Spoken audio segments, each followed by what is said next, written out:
Hey there, in today's session, we're going to discuss CDLs, what kind of license you need, different endorsements, the class of license that's going to be needed, and different state requirements. So let's just get started.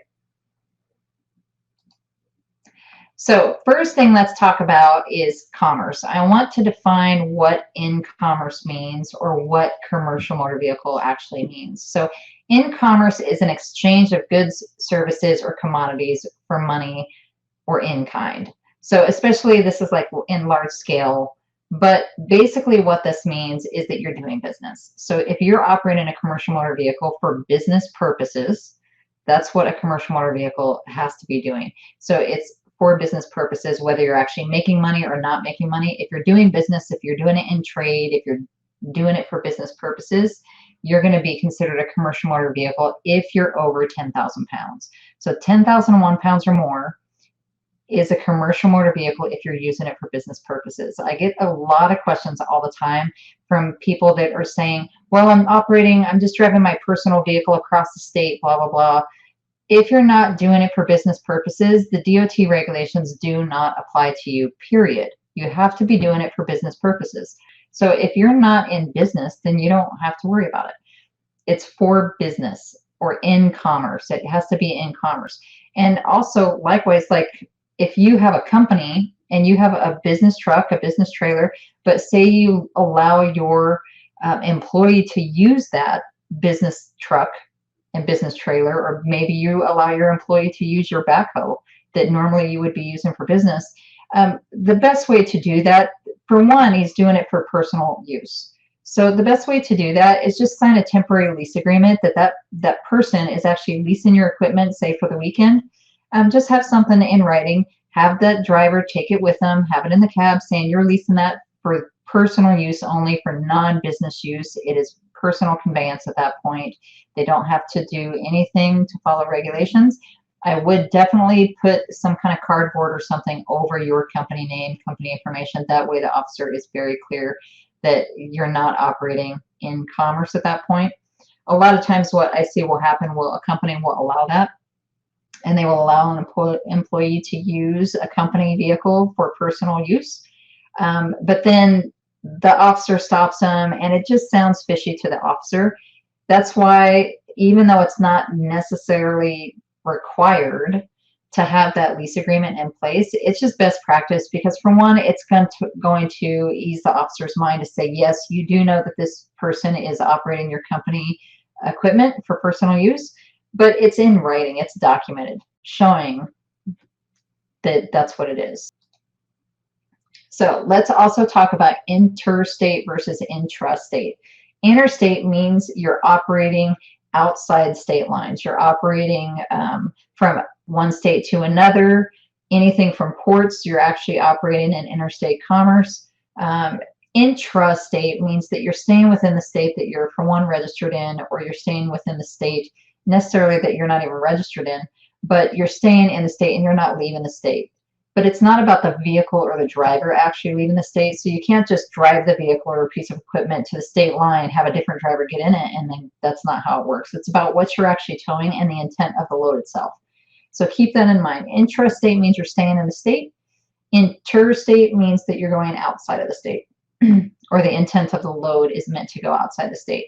So let's talk about some state exemptions. So there's state exemptions. If you look on the chart here, so Arizona is 18,000 pounds. What they consider to be a commercial motor vehicle, the vehicle has to be a gross vehicle weight rating, or gross combination weight rating of at least 18,000 pounds in order to be considered a commercial motor vehicle. Anything under 18,000 pounds, even though it's for business purposes, isn't actually regulated by DOT in the state of Arizona. California, it's variable. They actually do it a little bit differently. Different industries have different weight limits, so I don't want to say specifically one or the other, because they are variable. So if you're in California, make sure you check California's specific to your industry, because like farming, agriculture industry has it different than, say, a regular freight hauler would. Connecticut's 26,000 pounds. New Jersey's any weight. So any weight that for any business purposes, it doesn't matter what the weight is. New Jersey says that it's considered a commercial motor vehicle. Same as Missouri, actually. Missouri, they don't necessarily say it's considered a commercial motor vehicle. They actually say it's 10,001 pounds, but they do have a special license, and we're going to talk about that a little bit later. Pennsylvania, 17,000 pounds, Texas, 26,000 pounds, Louisiana, 26,000 pounds, Tennessee. But all of these on this chart, unless it says different, like Pennsylvania, Arizona, California, New Jersey, they're all 26,000 pounds. Everything else, if your state is not on this list, that means they have adopted the federal regulations, which means it's 10,001 pounds or more. So if you operate any kind of vehicle that's 10,000 pounds or more, basically 10,001 pounds or more, then you are considered a commercial motor vehicle, therefore you are regulated. It does not matter if it is a pickup truck. So if you have a dually truck, most dualies are rated anywhere between 12 and 14,000 pounds, depending on the manufacturer, depending on the year, make, model, stuff like that. But say you have a dually truck and it's rated at 12,000 pounds. Now that's gross vehicle weight rating.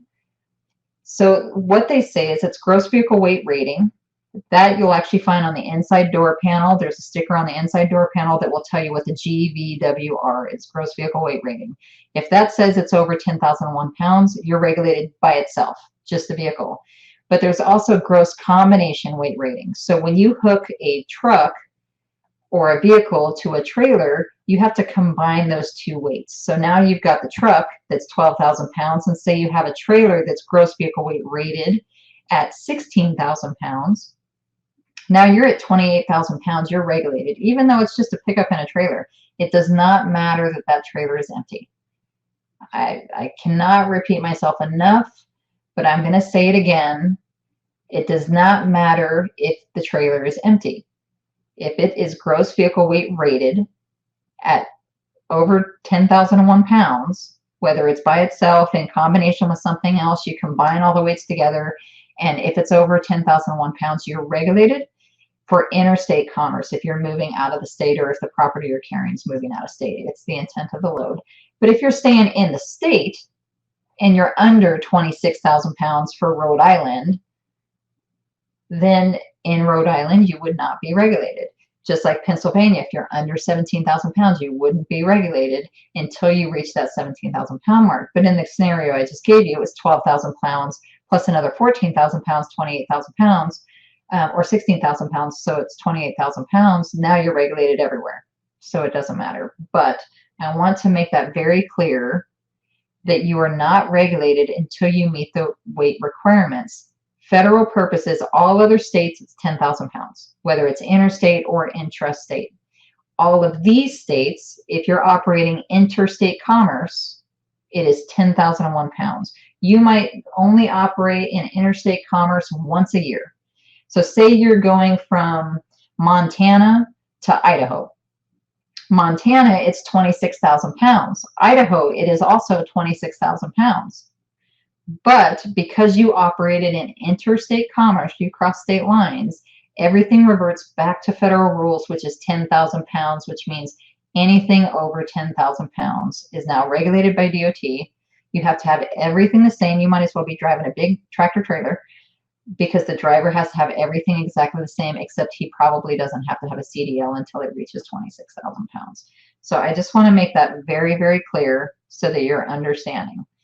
It does not matter about if it's empty or not. It's either the gross vehicle weight rating, actual weight, or gross combination weight that matters. It's whichever one is higher.